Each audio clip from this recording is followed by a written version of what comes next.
Lançado originalmente em 1990 e tendo seu reboot em 2020, hoje temos em mãos duas versões de um mesmo clássico, Convenção das Bruxas. Mas se colocarmos no pódio, quem será que vence? O remake ou o original? Você tem um preferido? Hoje eu trago pra vocês uma batalha de clássicos, o remake versus o original. E caso não tenha assistido nenhum dos dois, pode ficar que o vídeo vai ser legal mesmo assim. Eu vou te explicar tintim por tintim dos dois filmes. E no final, você vai até ter vontade de assistir, viu? Então já deixa o like maneiro pra gente. Se não agora, não esquece de deixar no final, hein? É muito importante pro canal. É um apoio que vocês não têm noção. Se inscreve também pra não perder conteúdo e ativa o sininho pra ser notificado. Feito isso, bora pra batalha de Convenção das Bruxas. E o quesito número 1 é um dos quesitos mais importantes quando se trata de um filme de terror ou fantasia, que é a arte e fotografia, ou seja, a estética, a atmosfera que o filme passa pra gente. Na versão de 1990 temos um filme inteiramente frio, com cores frias, o que propõe suspense e terror à trama. E até um tom adulto, viu? Visto que o clássico era pra crianças, né? Quando analisamos a história, entendemos que esse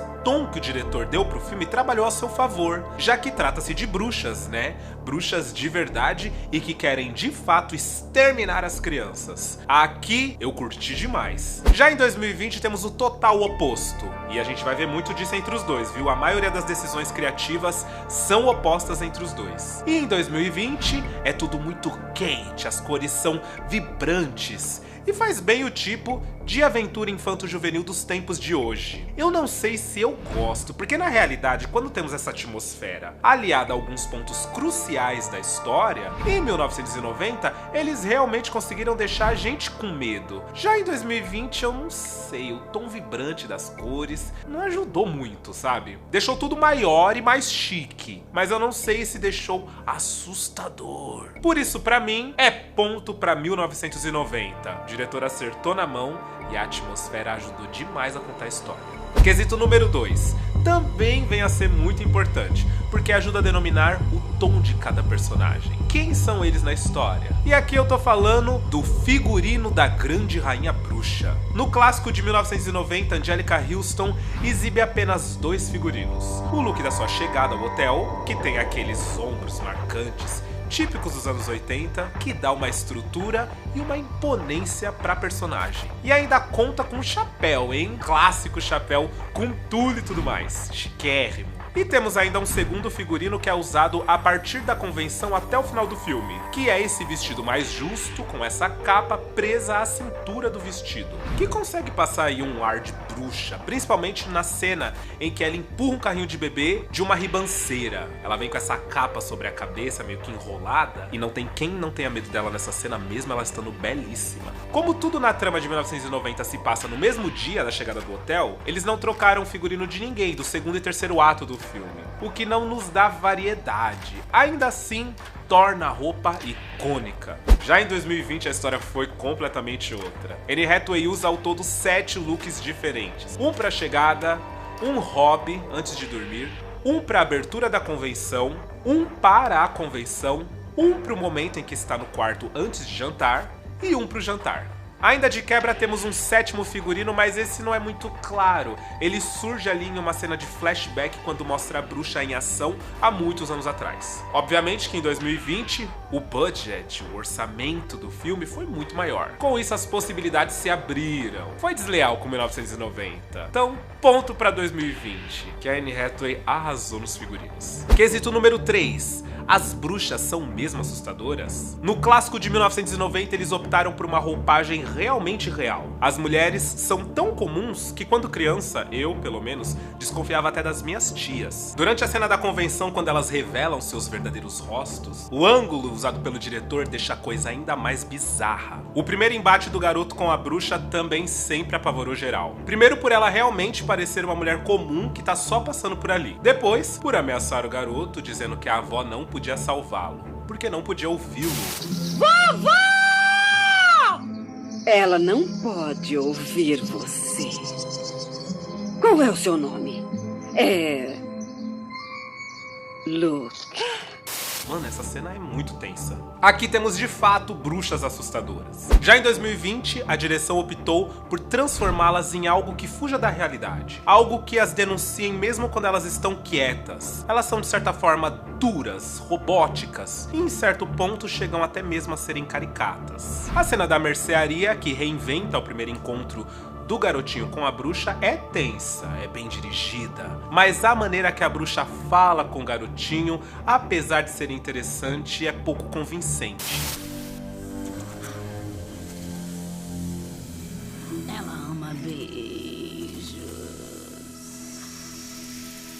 Não achei que foram felizes quando reimaginaram as megeras aqui. Então, pra mim, é ponto pra 1990. Lá as bruxas realmente dão medo. Quesito número 4, os heróis de Convenção das Bruxas. Em ambos os filmes teremos tanto a vovó quanto o netinho protagonizando as cenas de aventura do longa. Porém, com uma grande diferença entre eles. Vamos analisar as diferenças e ver quais delas se saíram melhor. Em 1990 temos Helga, a vovó, que logo na cena de abertura já deixa claro pra gente que entende de bruxas. Porque tá ali numa cena absurdamente aconchegante, contando e alertando o seu netinho, Luke, sobre as megeras. E a principal de todas as bruxas é a mulher mais diabólica que existe. A própria grande rainha bruxa. Pra mim, aqui temos uma vovó e um netinho visualmente incríveis, que você bate o olho e já entende quem são. E mais do que isso, percebe que os dois são companheiros. O garotinho do clássico de 1990, no meu ver, é mais energético, ele consegue propor o sentimento de ação e aventura. Já a vovó é realmente vovó. Cabelo branco, aquele ar de ser um pouco mais frágil e ainda assim forte e disposta. A química dos dois atores é sem igual, eu amo essa dupla.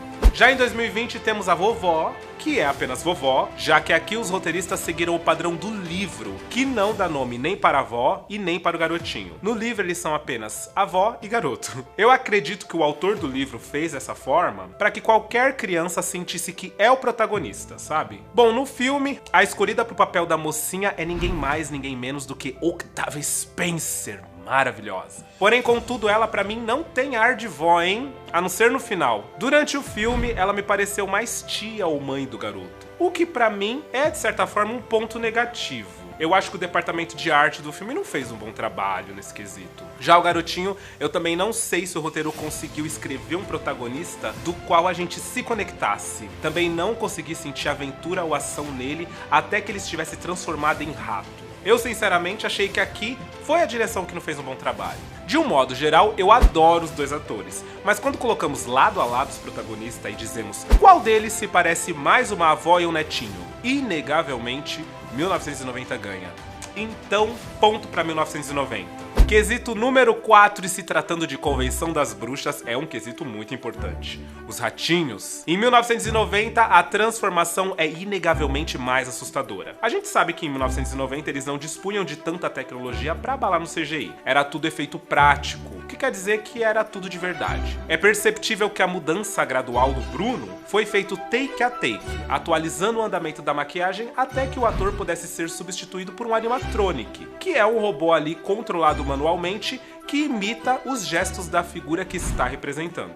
No caso de Convenção das Bruxas, um ratinho, que inclusive tinham as versões mini e as versões grande. É muito bizarro ver o rato gigante do lado do inventor da técnica, Jim Henson. O efeito prático trouxe essa sensação creepy pro filme, e os ratinhos meio que funcionam até hoje, apesar de percebermos que são robozinhos mexendo a boca. Ainda assim eu gosto. Já em 2020 a coisa foi diferente. Aqui eles usaram e abusaram do CGI, que pode ser incrível, mas também pode causar estranheza, né, Harry Potter e a Pedra Filosofal? Aqui nesse caso, tanto a transformação quanto os ratinhos foram de CGI. E um detalhe rápido, a transformação ocorre exatamente como é descrita no livro. Saca só, eu podia jurar que tinha ouvido o som de um despertador. Vi Bruno dar um salto. Saltou como se alguém lhe tivesse enfiado um alfinete no traseiro. E gritou: ai!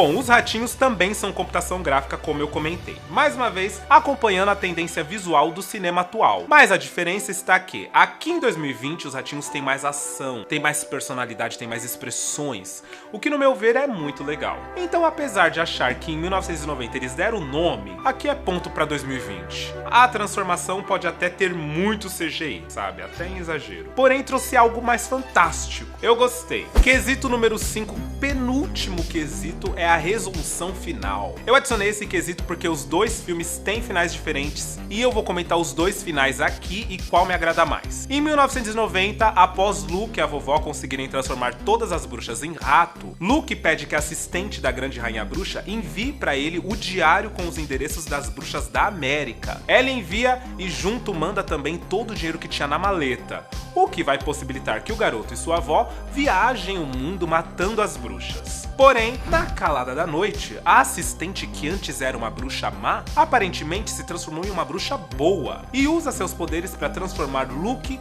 de volta em um garoto. E promete que vai atrás de Bruno, um outro garoto que também foi transformado, alterando assim o final do livro. O autor da obra, Roald Dahl, odiou esse encerramento, tanto que depois de Convenção das Bruxas, ele proibiu que qualquer uma das suas obras fosse adaptada para o cinema novamente. Ele dizia que o garotinho permanecer transformado em rato ensinava uma lição para as crianças, em não confiar nas pessoas que não conhecem, etc e tal. E alterando o final assim, fazia toda a história perder o sentido. Ele ficou muito fulo da vida, gente. Já em 2020, o final é integral do livro. O garotinho permanece rato, junto com o Bruno. E aqui temos a adição ainda de Daisy, uma garotinha que também foi transformada em rato pelas bruxas. Eles pegam o dinheiro da grande rainha bruxa, a poção de transformar crianças em rato e o diário com o endereço de todas as bruxas ao redor do mundo. E como no livro, eles viajam o mundo matando as bruxas com a poção. Aqui, ele não volta a ser um garoto. Inclusive, temos um diálogo que é marcante no livro, onde ele diz que provavelmente vai ter o mesmo tempo de vida que ainda resta a vovó, ou seja, eles provavelmente vão morrer na mesma época. Eu achei meio pesado esses papos, né? Mas eu curti. Aqui os dois finais me pegam bastante. Por isso, pra mim, é empate, não sou capaz de opinar. Eu acho que as duas versões são muito boas. E o último quesito é óbvio que é em cima dela. A protagonista. Vamos analisar as performances. A grande rainha bruxa. Bora!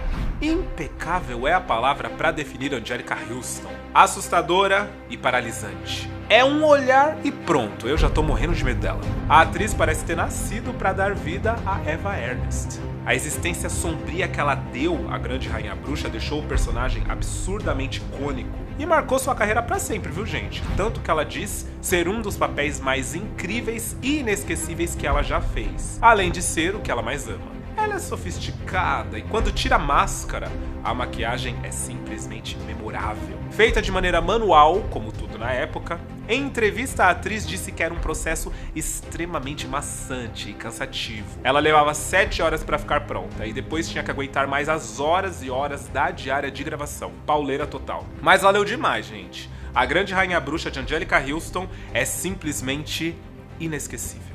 E em 2020, assim como quase tudo no filme, Anne Hathaway trouxe a roupagem da grande rainha bruxa do livro e se mostrou o oposto total de Anjelica Huston visualmente falando. Ela age de uma maneira muito mais gentil e sorridente, por mais que fique claro que é falso. Trouxe também um sotaque esquisito, não identificável, que Anjelica Huston tinha apenas quando estava sem a máscara. E só é perceptível em inglês, gente. A versão dublada não traz nenhum tipo de sotaque. Anne Hathaway traz ainda uma chiqueza incomparável. A transformação também abusou do CGI, botando uma boca babadeiramente grande com dentes afiados, que vem a ser uma das marcas das bruxas, né? O corte no lábio, meio que o Coringa. Assim como as garras, a falta dos dedos dos pés e a famosa careca que já acompanhava o clássico. Eu, apesar de gostar das mudanças, quando colocado em comparação com o antigo filme, não posso deixar de achar que a primeira grande rainha bruxa, ela é muito mais bruxa. Por incrível que pareça, existe algo que eu não sei dizer o que é na Anne Hathaway, que faltou, sabe? Faltou uma pitada de alguma coisa pra ela ser uma bruxa com e sem a boca, entende? Coisa que a Anjelica Huston é uma bruxa com e sem a máscara. Então, não tem jeito. Pra mim aqui é ponto pra 1990. E temos um vencedor, né, gente? É o clássico de 1990. É inegável que o filme de 2020 tentou ser quase que 100% autêntico, e isso é louvável. Eu amo o de 2020, já assisti centenas de vezes, e defendo ele porque eu sou fã da história. Mas quando comparado ao clássico, a sensação que eu tenho é que o clássico não teve medo de assustar as crianças, enquanto a nova versão já pegou muito mais leve em todos os sentidos. Me fala aí o que foi que você achou, qual que é o seu veredito. Não esquece o like, hein, que é muito importante pro canal. Se inscreve e ativa o sininho também, que vai ser tudo. Um beijo e até o próximo vídeo.